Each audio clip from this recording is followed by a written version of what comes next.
মধ্যপ্রাচ্যের আকাশে আবারও গর্জে উঠেছে ইরানের ক্ষেপণাস্ত্র শক্তি। যে অস্ত্রকে একসময় অনেকেই গুরুত্বই দেয়নি, সেই ক্ষেপণাস্ত্রই এখন মধ্যপ্রাচ্যের সংঘাতের নতুন আলোচনার কেন্দ্রবিন্দু।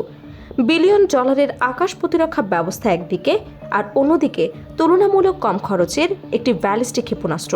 তাহলে প্রশ্ন হচ্ছে, সংঘাতের এই অসম লড়াইয়ে কে এগিয়ে আর কে পিছিয়ে?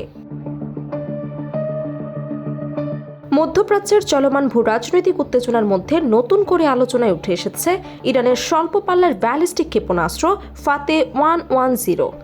সামরিক বিশ্লেষকরা বলছেন, আধুনিক যুদ্ধক্ষেত্রে শুধু অত্যাধুনিক প্রযুক্তি নয়, বরং কম খরচে নির্ভুল ও কার্যকর অস্ত্র এখন বড় শক্তিগুলোর জন্য গুরুত্বপূর্ণ চ্যালেঞ্জ হয়ে উঠছে।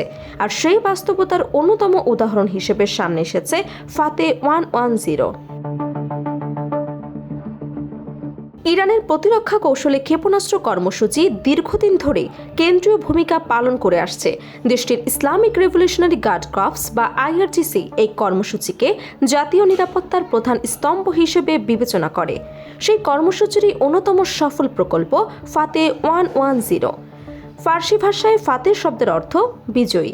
নামের মতোই ক্ষেপণাস্ত্রটিকে ইরান তাদের প্রতিরোধ সক্ষমতার প্রতীক হিসেবে তুলে ধরে। বিশ্লেষকদের মতে, সাম্প্রতিক বছরগুলোতে মধ্যপ্রাচ্যে যেভাবে উত্তেজনা বেড়েছে, তাতে ক্ষেপণাস্ত্র প্রযুক্তি নতুন করে গুরুত্ব পেয়েছে। বিশেষ করে স্বল্প ও মাঝারি পাল্লার ক্ষেপণাস্ত্রগুলো এখন আঞ্চলিক শক্তির ভারসাম্য নির্ধারণে গুরুত্বপূর্ণ ভূমিকা রাখছে। ফাতে 110 সেই অস্ত্রগুলোর মধ্যে অন্যতম। ইতিহাস ঘাটলে দেখা যায়, 2001 সালে প্রথমবারের মতো পরীক্ষামূলকভাবে ফাতে 110 উৎক্ষেপণ করে তেহরান। এরপর 2002 এবং 2003 সালে ধারাবাহিক পরীক্ষা চালানো হয়। 2006 সালে বৃহৎ সামরিক মহড়া চলাকালে সফল উৎক্ষেপণের মাধ্যমে ক্ষেপণাস্ত্রটি নতুন মাত্রা পায়। পরবর্তীতে IRGC একাধিক উন্নত সংস্করণ তৈরি করে এর নির্ভুলতা, গতি এবং আঘাত হানার সক্ষমতা আরও বৃদ্ধি করে। সামরিক বিশ্লেষকদের মতে, ফাতে 110 এর অন্যতম বড় শক্তি এর কঠিন জ্বালানি চালিত প্রযুক্তি। ফলে এটি দ্রুত প্রস্তুত করা যায় এবং অল্প সময়ের মধ্যেই উৎক্ষেপণ সম্ভব হয়। একই সঙ্গে মোবাইল লঞ্চার ব্যবহারের কারণে যুদ্ধক্ষেত্রে দ্রুত অবস্থান পরিবর্তন করে আঘাত হানার সুবিধাও পাওয়া যায়। এ কারণে প্রতিপক্ষের জন্য ক্ষেপণাস্ত্রটির অবস্থান শনাক্ত করা তুলনামূলক কঠিন হয়ে পড়ে।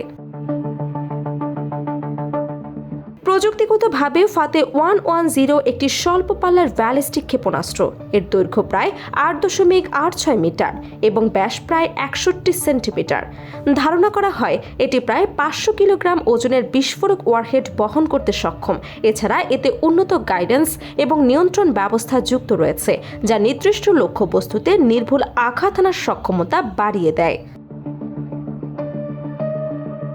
সামরিক বিশ্লেষকরা বলছেন, আধুনিক যুদ্ধের এই গুরুত্বপূর্ণ দিক হল কস্ট ইফেক্টিভ ওয়ারফেয়ার বা কম খরচের সর্বোচ্চ প্রভাব সৃষ্টি করা। ফাতে 110 সেই ধারণার একটি বাস্তব উদাহরণ। তুলনামূলক কম ব্যয় নির্মিত হলেও এটি প্রতিপক্ষের ব্যয়বহুল সামরিক স্থাপনা, রাডার ব্যবস্থা কিংবা প্রতিরক্ষা অবকাঠামোর জন্য বড় হুমকি হয়ে ওঠে। এদিকে পশ্চিমা বিভিন্ন সূত্র দীর্ঘদিন ধরে দাবি করে আসছে যে ইরানের ক্ষেপণাস্ত্র কর্মসূচির পেছনে বিদেশি প্রযুক্তিগত সহায়তার ভূমিকা রয়েছে। বিশেষ করে কিছু চীনা প্রতিষ্ঠানের নাম বিভিন্ন সময়ে আলোচনায় এসেছে। 2006 সালে যুক্তরাষ্ট্রের কিছু প্রতিবেদনে অভিযোগ করা হয় যে কয়েকটি চীনা প্রতিষ্ঠান ইরানের ক্ষেপণাস্ত্র উন্নয়ন কর্মসূচিতে প্রযুক্তিগত সহায়তা দিয়েছে। বিশ্লেষকদের মতে, ফাতে 110 এখন শুধুই একটি ক্ষেপণাস্ত্র নয়, এটি মধ্যপ্রাচ্যের কৌশলগত শক্তির ভারসাম্যের অংশ। আঞ্চলিক প্রতিদ্বন্দ্বীদের পাশাপাশি আন্তর্জাতিক শক্তিগুলোর কাছে এটি একটি গুরুত্বপূর্ণ নিরাপত্তা ইস্যুতে পরিণত হয়েছে। বিশেষ করে সাম্প্রতিক সংঘাতগুলো দেখিয়ে দিয়েছে যে তুলনামূলক কম ব্যয়ের অস্ত্র কখনো কখনো অত্যাধুনিক প্রতিরক্ষা ব্যবস্থার জন্য বড় চ্যালেঞ্জ হয়ে উঠতে পারে। সব মিলিয়ে মধ্যপ্রাচ্যের বর্তমান অস্থির বাস্তবতায় ফাতে 110 আবারও আলোচনার কেন্দ্রবিন্দুতে উঠে এসেছে।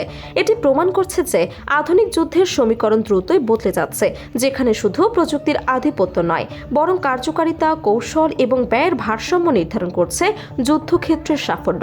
আর সেই কারণেই ইরানের সেই ক্ষেপণাস্ত্র আজ শুধু একটি অস্ত্র নয়, মধ্যপ্রাচ্যের ভবিষ্যৎ নিরাপত্তা, সামরিক উত্তেজনা এবং ভূ রাজনৈতিক শক্তির সমীকরণের একটি গুরুত্বপূর্ণ প্রতীক হয়ে উঠেছে।